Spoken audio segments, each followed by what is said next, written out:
చంచలమ్మ సింధూర వాళ్ళ అమ్మ వాళ్ళ ఇంటికి వెళ్తుంది. ఇక శ్రీవల్లిని కూర్చోబెట్టి నాకు వడ్డించు అని చెప్పి చంచలమ్మ అడుగుతూ ఉంటుంది. అది చూసి వాళ్ళ అమ్మ నాన్న వచ్చి ఆగు శ్రీవల్లి అని చెప్పి అంటారు. అది ఎందుకు ఆపారు అని చెప్పి చంచలమ్మ అడిగితే వాళ్ళ నాన్న అయితే అమ్మగారు అని చెప్పి అంటాడు.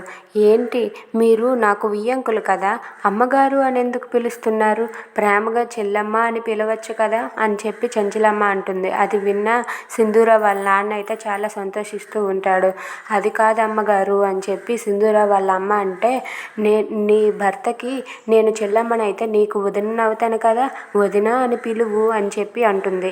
ఇక వాళ్ళిద్దరూ అలా మౌనంగా నిలబడి ఉంటే ఇంతలో చంచలమ్మే వడ్డించుకొని తింటూ ఉంటుంది. అమ్మగారు మేమేమీ వండలేదు, పచ్చడి అన్నం అంటే లేదు నాకు ఇదే ఇష్టం భోజనం, నేను ఇప్పుడేమీ పెళ్లి భోజనానికి రాలేదు కదా, పచ్చడన్నం తిన్నా అదే కడుపు నిండుతుంది, పెద్ద పెద్ద వంటలు తిన్నా అదే కడుపు నిండుతుంది, మీరేమీ కంగారు పడకండి, నేను మీ వియ్యంకురాల్ని చుట్టం చూపుకు వచ్చాను మాత్రమే, అంత మాత్రమే అని చెప్పి అంటూ ఉంటుంది. ఇక ఆ పచ్చడి మెతుకులు తింటూ తన కోడల్ని గుర్తు తెచ్చుకొని బాధ పెడుతుంది. ఇక తినేసి అలాగే ఎంగిలి చేలతో చంచలమ్మ అయితే వెళ్ళిపోతుంది. అది చూసి సింధూర వాళ్ళ చెల్లి శ్రీవల్లి అత్తమ్మ ఆగు, తినేసి చేయి కడుక్కోకుండా వెళ్ళిపోతున్నారు, ఇదిగోండి కడుక్కోండి అని వాటర్ ఇస్తుంది. ఇవ్వగానే ఇది నేను వియ్యంకుల్ని కలుపుకోవడానికి వచ్చాను, తినేసి చేతులు కడుక్కొని దులిపేసి మీతో బంధాన్ని తెంచుకోవడానికి కాదు, వియ్యంకులు వారింటికి వస్తే చేతులు కడుక్కోకుండానే వెళ్ళాలి, సరేనా, వెళ్ళొస్తాను బంగారం అని చెప్పి